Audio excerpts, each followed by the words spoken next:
आता ही जागा का रिकामी आहे ना हे तुम्हाला मी सांगतेच. त्या अगोदर नाही ते मस्त रात्रीपासून पाऊस पडला होता आणि बाहेरचं जे वातावरण आहे ना ते खूप छान झालं होतं, हिरवंगार झालं होतं आणि थंडावा पसरला होता पूर्ण वातावरणामध्ये, छान वाटत होतं.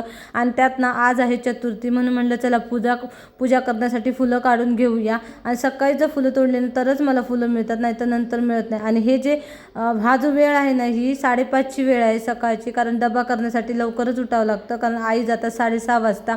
आणि मस्त असं वातावरण झालं होतं, तुम्ही पाहू शकता, खूप छान वाटत होतं. त्यानंतर मी आत आले, डबा वगैरे बनवला आणि ते आंघोळ वगैरे करून नंतर म्हटलं चला आता पूजा करून घेऊया. आणि इथली जागा का रिकामी असा तुम्हाला प्रश्न पडला असेल, कारण इथं जी स्वामींची मूर्ती होती ती मी सध्या पाण्यात ठेवली, कारण माझ्या घरावर ना खूप मोठं संकट आलं होतं आणि सध्या तीच चालू आहे परिस्थिती आता. म्हणून मी त्यांना, कारण जेव्हा मी त्यांच्यावर संकट आणते ना तेव्हाच ते मला ह्यातनं सगळ्यातनं बाहेर काढत नाही असं नाही, पण माझ्या मनाची समजूत म्हणून मी त्यांना ठेवते पाण्यात आणि माझं ते निवारण करतात. मग मी त्यांना बाहेर काढते, छान त्यांची पूजा वगैरे करते.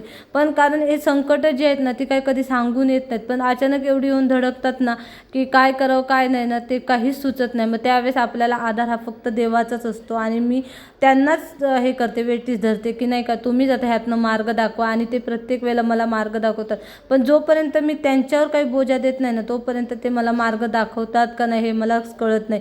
माझ्याकडनं काही चुकलं माकलं असेल ना तर खरंच मला क्षमा करा असं मी त्यांना म्हणते आणि म्हणते मला ह्यातनं बाहेर काढा.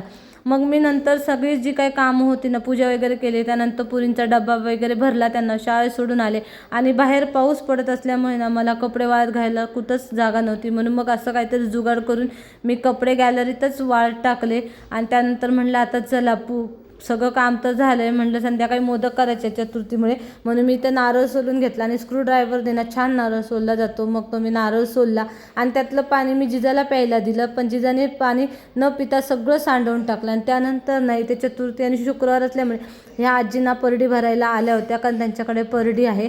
मग त्या शेजारच्या आजींकडे येतात, मला दिसल्या ना की मी पण जाते भरायला, कारण त्यांना जिने वर चढून वरती येता येत नाही. मग परडी वगैरे भरली आणि तो जो व्हिडिओ होता ना तो माझ्या जिजाने म्हणजे व्हिडिओ केला होता, जिजाने शूट केलं होतं आणि जसं जमलं तसं तिने केलं होतं. त्यानंतर मग मी मुलींना शाळेतनं घरी आणला आणि ते स्वयंपाकाला लागली संध्याकाळच्या, कारण चतुर्थीची पूजा पण करून घ्यायची होती. मग वरण भात केला, मुगाची उसळ केली आणि मोदक करायचे होते आणि चपात्या होत्या शिल्लक, मग काही मी जास्त केलं नाही.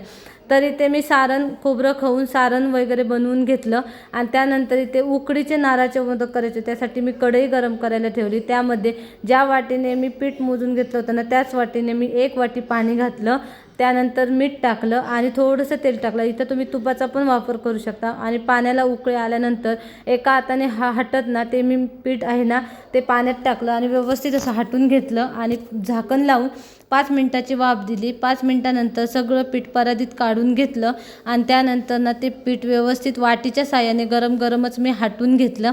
अशा पद्धतीने स्मॅश करून घ्यायचं आणि वाटीच्या साहाय्याने स्मॅश करून झाल्यानंतर हाताला तेल लावून व्यवस्थित चिकना येईपर्यंत ना हे पीठ जे आहे ना ते मळून घ्यायचं. तुम्ही पाहू शकता किती मस्त असा गोळा तयार झालेला आहे, कुठंही पातळ झालेला नाही आहे. 1 वाटी पीठ असेल तर 1 वाटीच पाणी घ्यायचं, अजिबात कमी जास्त करायचं नाही. आणि त्यानंतर लिंबाच्या आकाराचे गोळे करून ना मी इथे मोदक बनवायला घेतले. आता आमच्या घरात कोणालाच हे मोदक जमत नाही, त्यामुळे मलाच सगळे बनवावे लागतात. तोपर्यंत आईने ते शापूची भाजी नीट करायला घेतली, कारण सकाळी लागणार होती. मग मी इथे 14-15 मोदक बनवले, कारण 11 मोदकांचा मला नैवेद्य दाखवायचा होता.